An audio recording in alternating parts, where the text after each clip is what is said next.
नमस्कार। सावन का महीना हो और बारिश की वो पहली बौछार की सौंधी सौंधी महक बस कुछ ऐसी ही एक जादुई दुनिया में हमें ले चलती है सुमित्रा नंदन पंत जी की कालजयी कविता बरसते बादल।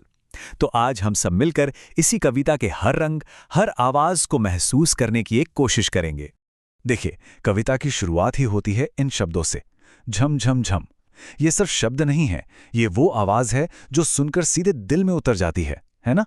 आप आंखें बंद करके भी महसूस कर सकते हैं कि कैसे सावन के मेघ मतलब बादल जोरों से बरस रहे हैं। बस यहीं से हमारी ये संगीतमय यात्रा शुरू होती है।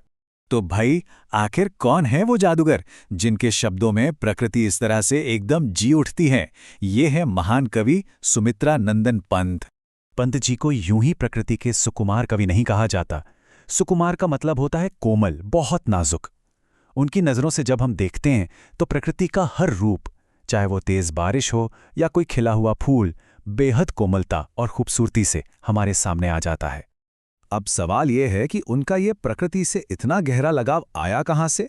इसका जवाब शायद उनके जन्मस्थान में ही छिपा है। साल 1900 में अल्मोड़ा के कौसानी गांव में उनका जन्म हुआ, जो अपनी कुदरती खूबसूरती के लिए बहुत मशहूर है। और शायद यही वजह है कि पल्लव, ग्रंथि से लेकर चिदंबरा तक उनकी हर रचना में पहाड़ों और वादियों की गूंज सुनाई देती है। आपको पता है, चिदंबरा के लिए तो उन्हें भारतीय साहित्य का सबसे बड़ा सम्मान ज्ञानपीठ पुरस्कार भी मिला था। चलिए, अब वापस कविता की उस पहली धुन पर लौटते हैं। पंत जी ने बारिश को सिर्फ देखा नहीं, उन्होंने बारिश को सुना है, और हमें भी सुनाया है बड़े ही कमाल के ढंग से। तो सबसे पहले आती है वो दमदार आवाज, झमझम।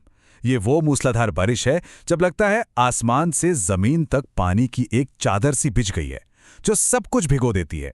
इसके बाद बारिश थोड़ी नरम होती है। अब वो पेड़ों से छनकर आती है, छम छम। ये बूंदों की वो पायल जैसी खनक है जो पत्तों पर थिरकती हुई महसूस होती है।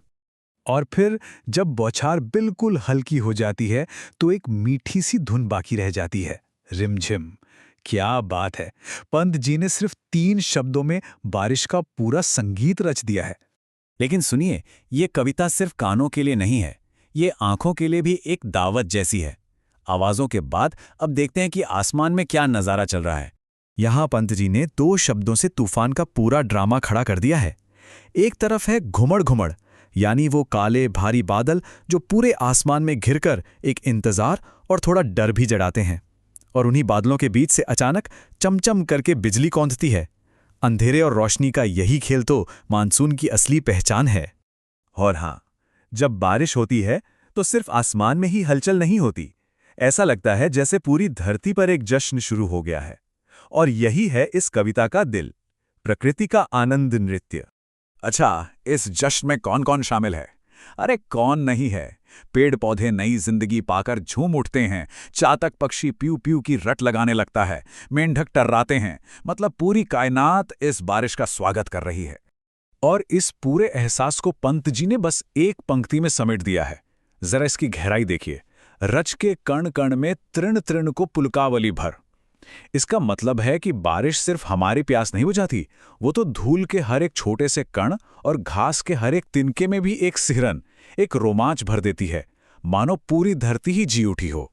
कविता का ये सफर जो बाहरी दुनिया से शुरू हुआ था, अब वो धीरे धीरे हमारे मन के अंदर उतरता है। पंत जी हमें बताते हैं कि कैसे ये बारिश सिर्फ मौसम नहीं बदलती, ये हमारे मन का मिजाज भी बदल देती है। ये कल्पना कितनी खूबसूरत है, सोचिए। पकड़ वारी की धार, झूलता है मेरा मन। वारी यानी पानी। ऐसा लगता है जैसे कवि का मन एक बच्चा बन गया है और बारिश की गिरती हुई लड़ियों को पकड़कर झूला झूल रहा है। ये बारिश से पैदा हुई एक आज़ादी और बेफिक्री वाली खुशी का एहसास है। और फिर कविता खत्म होती है एक साझे सपने के साथ, एक बहुत ही प्यारे से न्योते के साथ। पंत जी कहते हैं, इंद्रधनुष के झूले में झूले मिल सब जन। वो सिर्फ अपनी खुशी की बात नहीं कर रहे, बल्कि सबको साथ मिलकर उस खुशी को मनाने के लिए बुला रहे हैं, जो बारिश के बाद खिले इंद्रधनुष की तरह रंगीन और उम्मीदों से भरी होती है। तो यहाँ एक सवाल उठता है कि अगर बारिश मन में ऐसे सपने जगाती है, तो वो हमसे असल में क्या सपने देखने को कह रही है? शायद ये कि हम सब भी प्रकृति की तरह मिलजुल कर खुशियां मनाएं और एक दूसरे के जीवन में इंद्रधनुष जैसे रंग भरें। इस खूबसूरत कविता के सफर में मेरे साथ रहने के लिए आपका बहुत बहुत शुक्रिया।